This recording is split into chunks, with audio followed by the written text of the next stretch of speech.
Please finish your food, get your drinks ready, and we will continue with the show. Okay, so up next, we have a well-respected instructor in composition.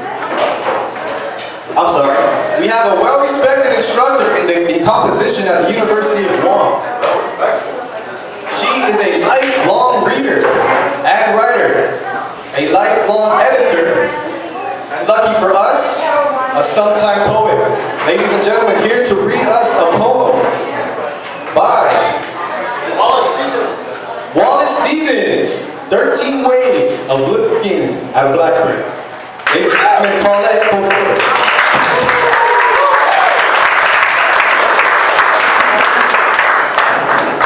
Everybody can hear me, right? Yes. Louder. 13 Ways of Looking at a Blackbird.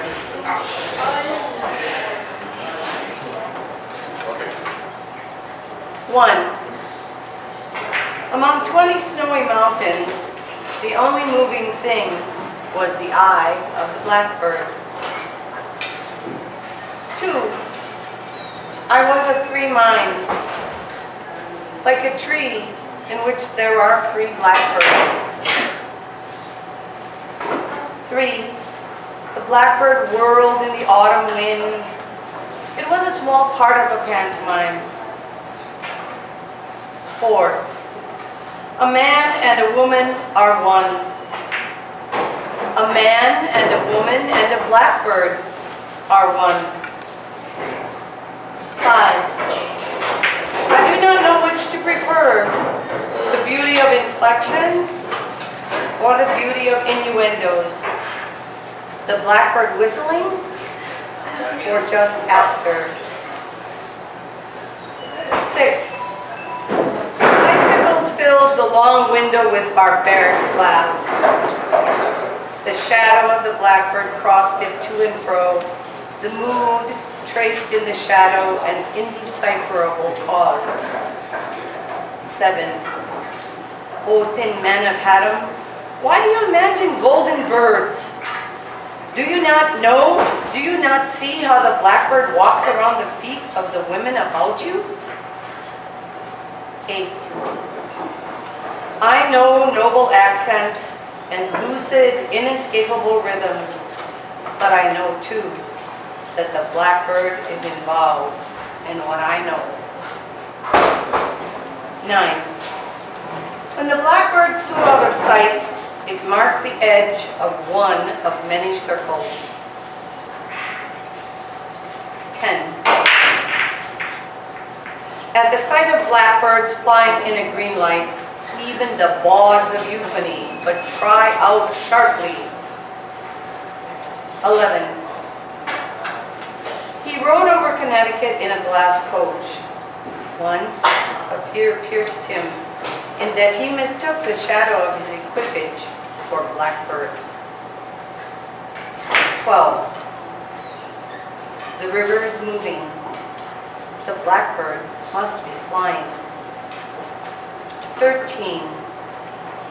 It was evening all afternoon. It was snowing and it was going to snow. The blackbird sat in the cedar lanes.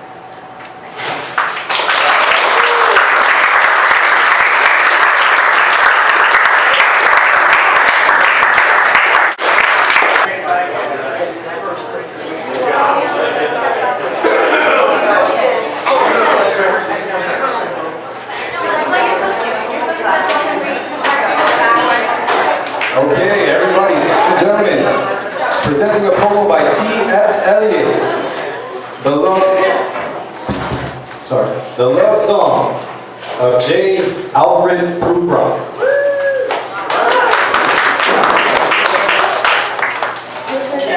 La mia risposta fosse una persona che mai tornasse al mondo, poi scappiamo, staria, senza più scosse. Ma per ciò che giammai di questo fondo non tornò vivo alcuno, solo il vero, ma senza tema di cambio, più rispondo.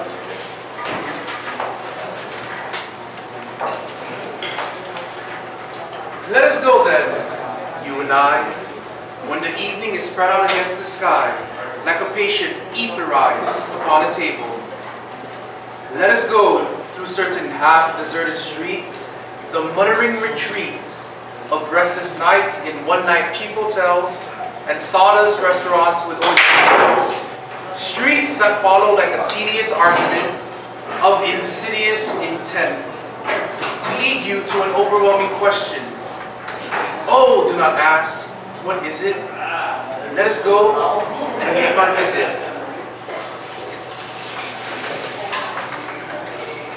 In the room, the women come and go, stalking of Michelangelo. The yellow fog that rests its back upon the window panes. The yellow smoke that rests its muzzle on the window panes. Licked its tongue into the corners of the evening. Lingering upon the pools that stand in dreams. That fall upon its back the soot that falls from the chimneys. Slipped by the terrace, made a sudden leap. And seeing that it was soft October night, crawled about the house and fell asleep. And indeed there will be time for the yellow fog, or for the yellow smoke that slides along the street, rubbing its back upon the window panes. There will be time to prepare a face to meet the faces that you meet. There will be time to murder and create, and time for all the works and days of hands that lift and drop a question on your plate. Time for you and time for me. And time yet for 100 indecisions and for 100 visions and revisions before the taking of a toast and tea. In the room, the women come and go, talking of Michelangelo. And indeed, there will be time to wonder, do I dare? And do I dare? Yes.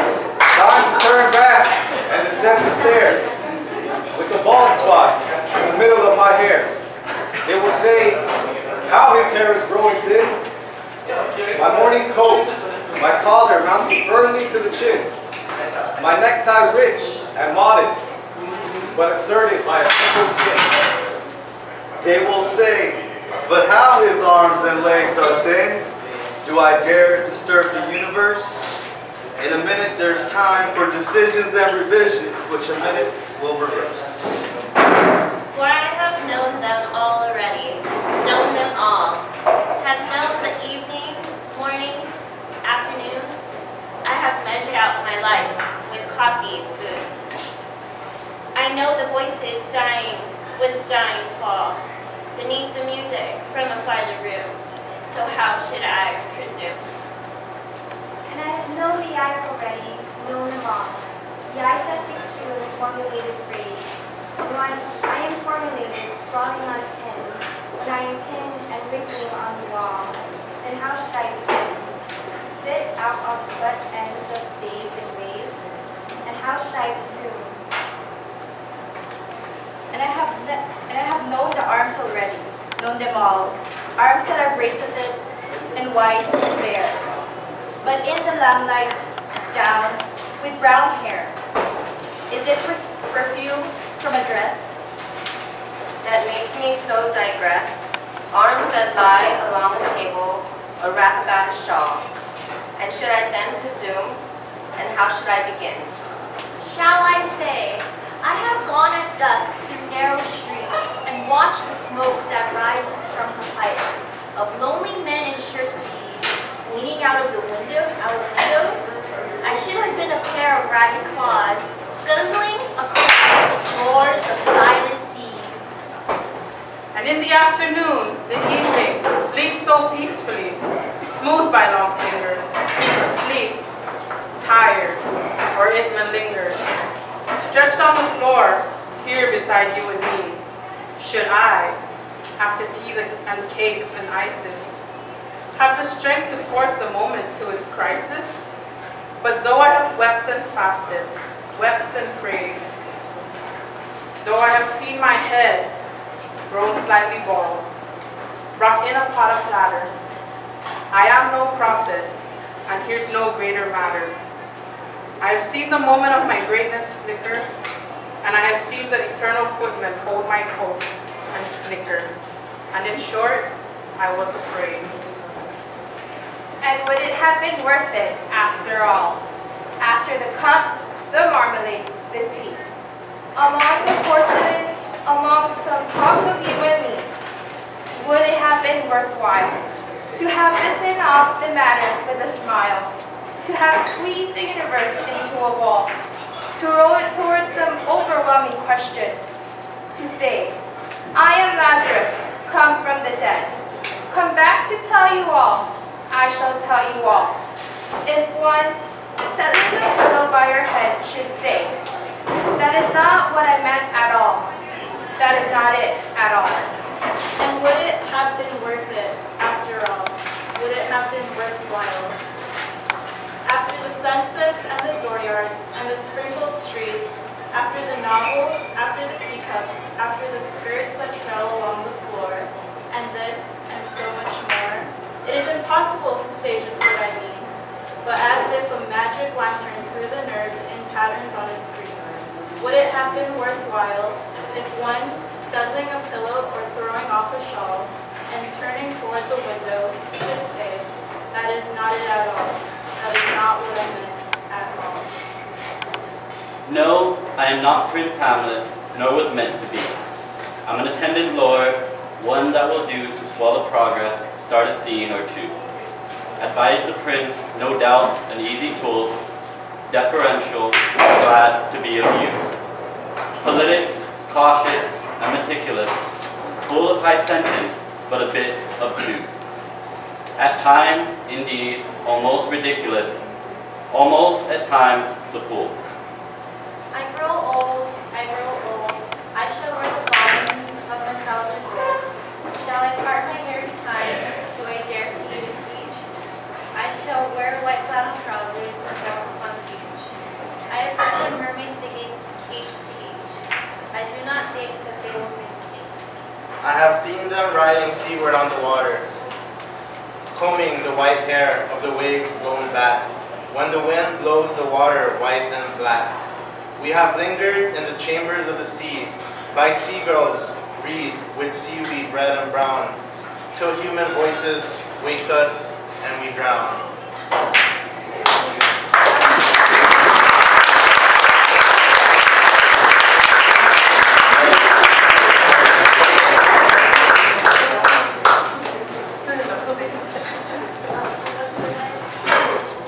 All right, ladies and gentlemen, we want to thank you very much for coming out tonight to Skunk Hour. We hope everybody had a great time. We, on behalf of the class, I would like to say that we sure enjoyed Miss Paulette Couture and PK Harmon, as well as Roselia Griffin.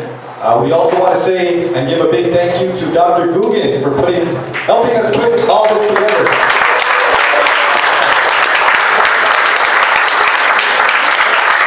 So without him, and of course the help of Gumatasa for hosting us tonight, we want to say thank you very much. And it's been a great year, or I'm sorry, a great semester, and we had a lot of fun, and we hope that you guys were able to have a lot of fun too, and hopefully we can do this again sometime. Everybody, thank you for coming out. Good night.